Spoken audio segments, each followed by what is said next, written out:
সুপ্ৰভাত।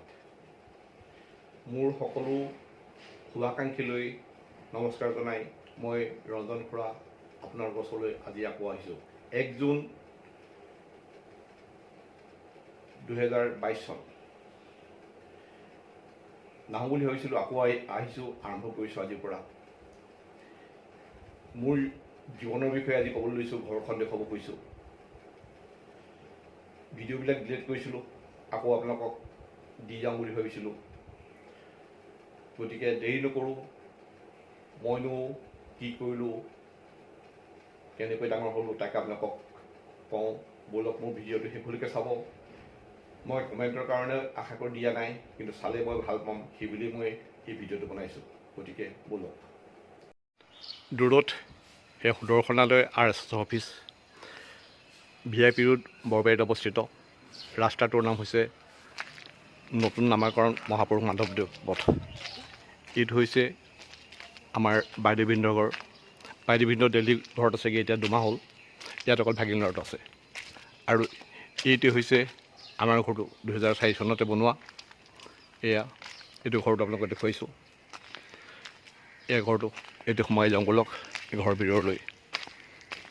দেৰি নকৰোঁ। এইবিলাক আমাৰ ঘৰৰ গাড়ীবিলাক আছে গোটেইবিলাক। তুমি ওলাইছা? ঠিকেই হ'ল দিয়া, বাই। আজি তুমি ওলাই গ'লা আৰু। এইবিলাক সকলো আছে। এইফালে ভাড়াঘৰ আছে, এইফালেও এটা ভাড়াঘৰ আছে। গাড়ীবোৰ নেদেখাওঁ। এইটো ভাইটিৰ চেম্বাৰ জুনিয়ৰৰ কাৰণে বনাই আছে, পিছত দেখুৱাম। এইটো চেম্বাৰ। এইফালেও আমাৰ ভাড়াঘৰ আছে। এতিয়া ভিতৰত ফাৰ্ষ্ট ফ্ল'ৰ পালোহি।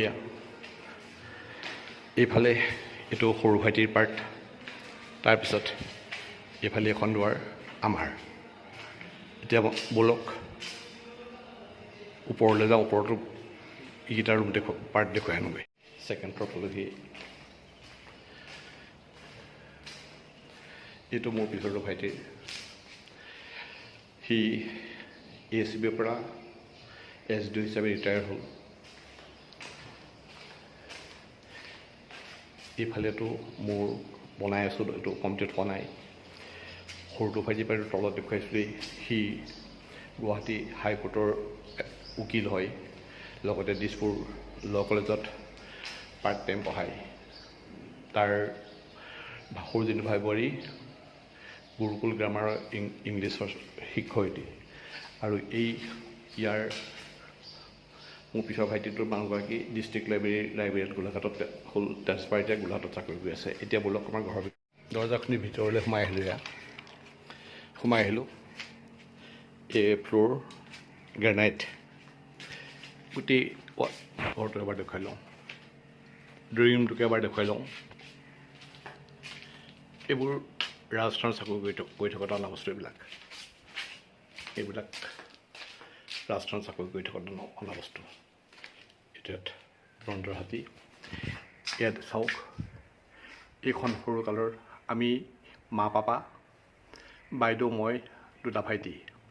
পাপাই ইলেক্ট্ৰিচিটি বৰ্ডৰ পৰা পাৰ্চনেল মেনেজাৰ হিচাপে ৰিটায়াৰ হ'ল। এয়া হৈছে আমাৰ পৰিয়ালটো। তলত আমি দুয়ো। ৰঙা টি-চাৰ্ট পিন্ধাটো মোৰ ডাঙৰ ল'ৰা, মাজত বোৱাৰীজনী, ইফালেটো সৰুটো ল'ৰা। অন্য কথা কোৱাৰ আগতে আপোনালোকক মই মোৰ পাছপৰ্টখন দেখুৱাই দিব খুজিছোঁ। এইখন মোৰ পাছপৰ্টখন। এইখন মোৰ পাছপৰ্ট। মই এয়া চাওক, এইবিলাক ষ্টাম্পিং মৰা হয়। প্ৰত্যেকবাৰ অহা যোৱা কৰোঁতেই মৰা হয়। আমি 35 ডেজ চাকৰি কৰোঁ আৰু 35 ডেজৰ মূৰত ভাৰতলৈ ঘূৰি আহোঁ। গতিকে প্ৰত্যেকবাৰ অহা যোৱা কৰোঁতে এইবিলাক ষ্টাম্পিং কৰিবলগীয়া হয়। এয়াও আপোনালোকক আজি দেখুৱাই ল'লোঁ। বাহিৰলৈ যাওঁতে আমি কি কৰিছিলোঁ, কি নাই কৰা। আপোনালোকে হয়তো গৈছে, তথাপিতো মই মোৰ ফালৰ পৰা মোৰ বক্তব্যটো ৰাখিলোঁ। নহতুবা হয়তো কোনোবাই ভাবিবও পাৰে যে বাহিৰত চাকৰি কৰিছিলোঁ এনেই ক'ব পাৰে। সেইকাৰণে আপোনালোকক দেখুৱালোঁ, যাতে আপোনালোকে মোক ভুল নুবুজিব। আপোনালোকক মোৰ পাছপৰ্টখন দেখুৱালোঁ। এতিয়া মই মোৰ বিষয়ে ক'ব লৈছোঁ। 1957 চনৰ 9 মে'ত যোৰহাট তিয়কৰ ওচৰৰ পিৰাকটা বুলি কোৱা ঠাইত, পিৰাকটাৰ বৰমুঠি চুকত মোৰ জন্ম হৈছিলে। সৰুৰ পৰা বাহিৰতে ডাঙৰ দীঘল হ'লোঁ। মা পাপাৰ লগে লগে ঘূৰি ফুৰিলোঁ। মা পাপাৰ লগত শ্বিলঙত থাকিলোগৈ সৰুতে। তাৰপিছতে নামৰূপ থাৰ্মেললৈ পাপাৰ ট্ৰেন্সফাৰ হৈ নামৰূপ থাৰ্মেল হাইস্কুলত শিক্ষা জীৱন আৰম্ভ কৰোঁ আৰু তাৰ পৰাই 74ত মই SSLC পাছ কৰি যোৰহাটলৈ আহোঁ। পাপা ট্ৰেন্সফাৰ হ'ল যোৰহাটলৈ অহাৰ লগে লগে আমিও আহিলোঁ। যোৰহাটত পঢ়িলোঁ। মই পঢ়িলোঁ প্ৰথম JP কলেজত, ভাইটি দুটা গভটত, ভণ্টিয়ে গাৰ্লছত, বাইদেৱে DCP কলেজত। JP কলেজৰ পিছত মই প্ৰিন্সিপালছলৈ গ'লোঁ। প্ৰিন্সিপালছৰ পৰা 81ত এবছৰ লোকচান আন্দোলনৰ কাৰণে 81ত পাছ কৰিলোঁ। পাছ কৰাৰ পিছতে যিমানবিলাক আমাৰ মিতিৰ আছে সকলোবিলাকৰ ঘৰতে ফুৰিলোঁ মেলিলোঁ। তেনেকৈ থকাৰ পিছত 82 চনৰ এপ্ৰিল মাহত ইলেক্ট্ৰিচিটি বোৰ্ডত কনিষ্ঠ অভিযন্তা হিচাপে গুৱাহাটীত বৰা ছাৰ্ভিচৰ ওচৰত কণ্ট্ৰলৰ ষ্ট'ৰত জইন কৰোঁ। কিন্তু তাতো মন ভাল নলগাত সেই বছৰৰে 6 ডিচেম্বৰ তাৰিখে ONGCত জইন কৰোঁগৈ। ONGCত ইণ্টাৰভিউ হৈছিলে 6টা পোষ্টৰ কাৰণে। আমি অসমৰ 3টা ল'ৰাই পাইছিলোঁ, মই, দিলীপ খনিকৰ আৰু পৰেশ বৰা বুলি কয়, স্বৰ্গীয় দিলীপ খনিকৰ, আৰু 3জন বাহিৰৰ ল'ৰা। গতিকে ONGCত জইন কৰোঁগৈ। ONGCত চাকৰি কৰিলোঁ। চাকৰি কৰি 30 নৱেম্বৰ 1993 মই চাকৰি ৰিজাইন দিওঁ। এজন এক্সিকিউটিভ ইঞ্জিনিয়াৰ হিচাপে মই চাকৰি ৰিজাইন দিওঁ। ৰিজাইন দি প্ৰাইভেট ছেক্টৰলৈ আহোঁ। প্ৰাইভেট ছেক্টৰত প্ৰথমতে অসমৰ বেলেগ ঠাইত চাকৰি কৰোঁ। বেলেগ ঠাইত চাকৰি কৰাৰ পিছত 2000 চনত অসমৰ বাহিৰলৈ ওলাই যাওঁ। 2000 চনত প্ৰথম যাওঁ হিমাচল প্ৰদেশৰ সুন্দৰনগৰলৈ। সুন্দৰনগৰৰ পিছতে আহোঁ ৱেষ্ট বেংগলৰ আছানছোলৰ পিছত যাওঁ ৰাজস্থানৰ দুটা কোম্পানীত চাকৰি কৰোঁ। কৰাৰ পিছত মই গুচি যাওঁ বিদেশলৈ, ওমানলৈ, গাল্ফ কাণ্ট্ৰি। ওমানত প্ৰথম যাওঁ ভাৰতৰ এটা কোম্পানীলৈ, শিৱানী অইল এণ্ড গেছ বুলি কয়। তাৰপিছত মই তাত কোম্পানী বদলি কৰি যাওঁ এটা মাল্টিনেশ্যনেল কোম্পানী MP পেট্ৰলিয়াম। 2009 চনত মই আকৌ ভাৰতলৈ ঘূৰি আহোঁ। ডাঙৰ ল'ৰাই ডিপ্ল'মা পাছ কৰিলে, কৰাৰ পিছত চাকৰি নাই। গতিকে তাৰো কৰ্ম সংস্থাপন লাগে। মোক এজন বন্ধুৱে ক'লে যে ৰঞ্জন দা আপুনি ভাৰতলৈ গুচি আহক, ল'ৰাটোৰ কিবা এটা হ'ব। সেইমতে আহিলোঁ। তাকো লগত লৈ এজন অইল ফিল্ডৰ এজন কৰ্মচাৰী হিচাপে গঢ় দিলোঁ। এতিয়া বৰ্তমান এজন অইল ফিল্ডৰ বিষয়া। ৰাজস্থানলৈ গ'লোঁ। ৰাজস্থানত চাকৰি কৰি থাকিলোঁ। 2020 চনত কৰোণা মহামাৰী দেখা দিলে। ভাৰত চৰকাৰে যেতিয়া ক'লে 60 বছৰৰ ওপৰৰ মানুহ বহি থাকিব লাগে, বহুত মানে অৱসৰ দিলে।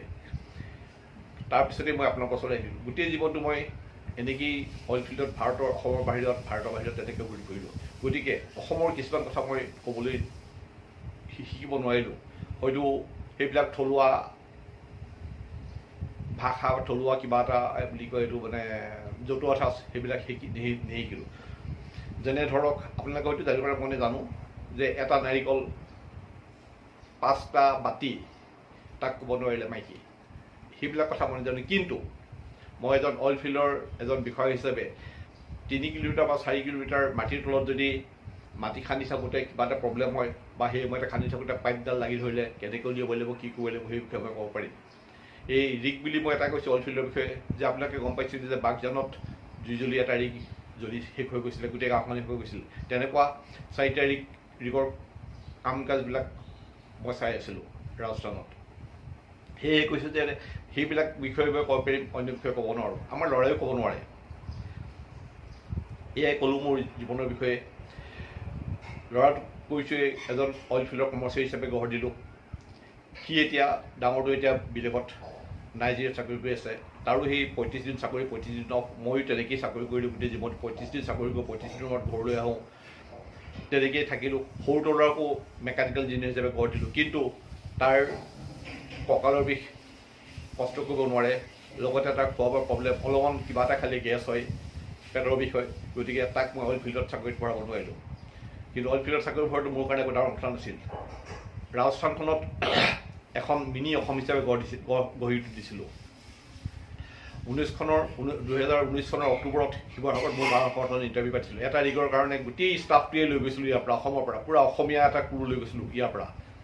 9,000 টকা দৰমহাৰ পৰা 1,25,000 টকা দৰমহা লাগে। 1,25,000 টকীয়া 4জন আছিলে, অৱশ্যে এক্সপিৰিয়েঞ্চ থকা, কিন্তু বেছি এক্সপিৰিয়েঞ্চ নহয়। 1,25,000 টকা দৰমহা দি পেলাই 4জন ল'ৰা অসমৰ ল'ৰাই দিছিলোঁ। গোটেইখিনি অসমৰ লৈ পেলাই গৈছিলোঁ। সেইকাৰণে গৈছিলোঁ। মোৰ কাৰণে একো ডাঙৰ কথা নাছিল সৰুৰ পৰা, কিন্তু তাৰ কঁকালৰ বিষয়ৰ কাৰণে মই একো কৰিব নোৱাৰিলোঁ। যি কি নহওক মই এইবিলাক কৰোঁ। গতিকে মই সেই যে অসমীয়া কথাবিলাক যে মই সেইবিলাক যে মই নাজানো, সেইকাৰণে আপোনালোকক কৰোঁ। সেইবিলাক নাজানো, কিন্তু মাটিৰ তলৰ কিবা এটা বিষয়ে তেনেকুৱা প্ৰব্লেম হ'লে সেইবিলাকৰ বিষয়ে মই ক'ব পাৰিম। গতিকে মই কিবা এটা মই যদি ভুল কৰিছিলোঁ নাজানো, মই মুঠতে মোৰ মনৰ ভাৱটো মই প্ৰকাশ কৰিলোঁ। ক'বলগীয়া বিশেষ একো নাছিলে, নিজৰ বিষয়ে ক'ম বুলি কৈছিলোঁ, সেইকাৰণেই ক'লোঁ আৰু একো নকওঁ। আজিলৈ এই ভিডিঅ'টো সামৰিলোঁ। এই ভিডিঅ'টো মই কোনো কমেণ্টৰ কাৰণে বনোৱা নাই, মাথো মোৰ মনৰ ভাৱটো ঘৰখন দেখুৱাবৰ কাৰণেই মই বনালোঁ। হয়তো এইকেইদিনতে মই মোৰ কিবা এটা অপাৰেশ্যন হোৱাৰ কথা আছে, অপাৰেশ্যন হ'বগৈ দিছপুৰ হস্পিটেলত। তাৰপিছত অহাৰ পিছত এইটো মই ভিডিঅ' বনাম। গতিকে আজিলৈ আহোঁ, নমস্কাৰ।